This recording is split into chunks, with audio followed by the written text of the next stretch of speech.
ration card প্ৰদানৰ নামত গোৱালপাৰাত দুৰ্নীতিৰ বজাৰ খাদ্য আৰু অসামৰিক যোগান বিষয়াই ধন সংগ্ৰহ কৰাৰ দৃশ্য বন্দী হৈছে কেমেৰাত বুজন পৰিমাণৰ ধনৰ বিনিময়ত ৰেচন কাৰ্ড প্ৰদানৰ অভিযোগ যোগান বিষয়া নৱকান্ত ডেকাৰ বিৰুদ্ধে এজাহাৰৰ পৰা 10,000 টকাৰ বিনিময়ত নৱকান্ত ডেকাই বিভিন্নজনক ৰেচন কাৰ্ড প্ৰদানৰ গুৰুতৰ অভিযোগ উত্থাপিত হৈছে যোগান বিষয়াগৰাকীৰ এই কাণ্ডক লৈ এতিয়া সৰ্বত্ৰ সৃষ্টি হৈছে প্ৰতিক্ৰিয়াৰ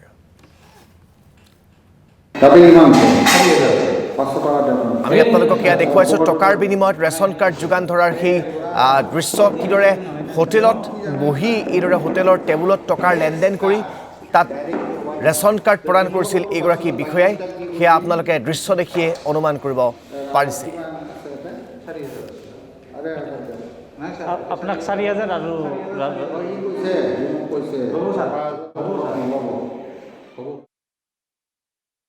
গোৱালপাৰা উপায়ুক্তৰ জিলা কাৰ্যালয় যিটো পিছফালে থকা কেণ্টিনতে আমাৰ গোৱালপাৰাৰে এজন বাসিন্দাৰ লগতে আমাৰ আগৰ যিজন DDS আছিলে তেওঁৰ পইচা লৈ থকাৰ পিছত ভিডিঅ' এটা ভাইৰেল হোৱা দেখা পাইছোঁ তো এইটো যে আপোনালোকে যোৱাকালি প্ৰমাণ কৰিলে ইয়াৰ পৰা এসপ্তাহ বা 10 দিন আগত মই নিজে এটা এই সন্দৰ্ভত অভিযোগ দিছিলোঁ সেই অভিযোগত মই স্পষ্ট লিখিছোঁ যে গোৱালপাৰা খাদ্য বিভাগত যি ৰেচন কাৰ্ডৰ কাম চলি আছে তাত কিন্তু সম্পূৰ্ণভাৱে মুকলিভাৱে যে টকা লোৱা এই অভিযোগটো মই নিজে দিছিলোঁ প্ৰথমতে আৰু সেই অভিযোগে যোৱাকালি ভিডিঅ'টিকে প্ৰমাণ কৰি দিলে যে মই দিয়া অভিযোগটো সম্পূৰ্ণ সত্যতা আছে আৰু এই সম্পৰ্কত মই মুখ্যমন্ত্ৰী মহোদয় আৰু খাদ্য বিভাগৰ মন্ত্ৰীৰ লগতে আমাৰ গোৱালপাৰা জিলাৰ অভিভাৱক মন্ত্ৰী মহোদয়ক মই আবেদন জনাইছিলোঁ আৰু তেওঁলোকক মই লিখিত অবলম্বী অভিযোগ মই দাখিল কৰিছোঁ তো এই কথাটো প্ৰমাণিত হয় যে মই যিটো অভিযোগ আৰু সেই অভিযোগ দিয়াৰ লগত যিটো যোৱাকালি ভিডিঅ' সম্পূৰ্ণ